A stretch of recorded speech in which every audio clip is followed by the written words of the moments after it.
All right, it's springtime, ready to chase gobblers. We got the old Scout 410 CVA, topped off with a Vortex Venom red dot, and we're gonna dial it in right now, make sure it's good. We ended up, shot a nice bird with it last year, so we're just gonna make sure everything's good for this year. Got an upcoming hunt in Kentucky, and then we'll have Ohio, and then we'll come back to New York. Our New York opener will resume after that. So it's really come up upon us fast here. Been doing a lot of shed antler hunting and not really done all that well, honestly. But we're gonna dial this gun in. We'll get a hearing protection on. Got a shell in the gun. We'll get some glasses on. We're at 28 yards here. It's right out at the range for this gun. 35 probably tops. But we're gonna see.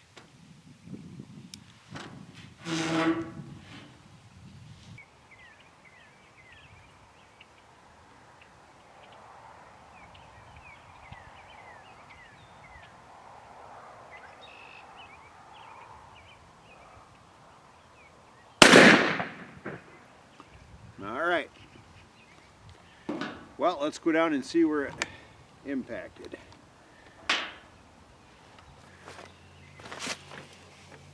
Really tight group, just a couple flyers, very few. 20 yards is going to be a perfect shot for this little 410. Anything beyond 25 is starting to stretch it out a bit. It can be done. You got to know your pattern though. Seems like every little bit of my pattern at 28 yards is a little bit higher. I guess I got it sighted in for a little further, but drawing down into here on at 20 yards, that's the pattern I had, so did pretty well. The 7.5s at 20 yards did really well, as good as well. I was aiming right here, so it's right there. So we got it figured out. I think we got a good pattern here. Got it sighted in, so let's go get them turkeys.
All right.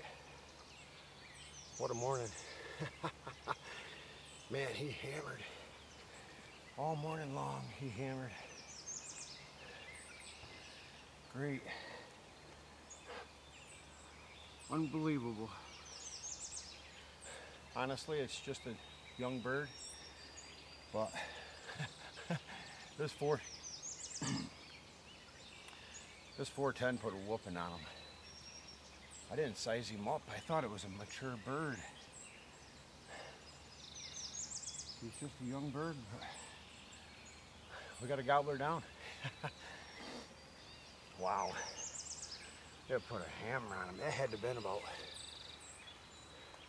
been all of 40 yards. Well, all right. Good morning, man. We had an eventful morning. This bird just absolutely gobbled his butt off. Unreal. Finally he committed. He come into the field there and I seen him. I'm pretty sure I got the camera on him. And God, he sit out there strutting, he's strutting. And I got some new shells for this 410 here, Scout, and it really woke this gun up. Tried 2 or 3 different brands and found a brand right now that I really like. That was about, I gotta pace it off. It was probably a 40-yard shot or a little bit better. I thought I'd try it. Everybody's talked good about these. I've held pretty good pattern, you know, sighting it in and whatnot. And you know, we put the hammer on him. It's unfortunately it's a young bird. He's only got, I think he's got 3-inch beard. He hammered and carried on like a mature gobbler would, you know. I can't believe it. He was a Jake. He's just got little spurs. It's unfortunate, but well, it's not catch and release. And being a foggy morning, boy, the way he carried on and hammered, I thought it was a really good bird, but I'm very surprised that it's just a young bird, but a good eater for sure. We don't have a whole lot of jakes in the area, but oh wow. He's got a bunch of feathers missing here on his wing. I don't know if that's the side, I know that's the side I shot him, but anyways, we got a nice bird down here in New York. That's the first bird, and we're gonna hunt for another one. We get 2 birds here in New York, and this one here is a little depressing, but hey, at the same token, I'm happy the way the gun performed. My setup was good. I got decoys out over here. He never got close to him. I should have let him get right to him. I thought, I would have swore this was a longbeard, but bad on me. We're gonna get a tag on him and we'll get back to the truck, go to work. Pretty good day here in central New York. I'm not gonna let it get me down. It was a good hunt. Thanks for putting on a show, old boy. Boy, I would have thought you were your grandpa though. Whew.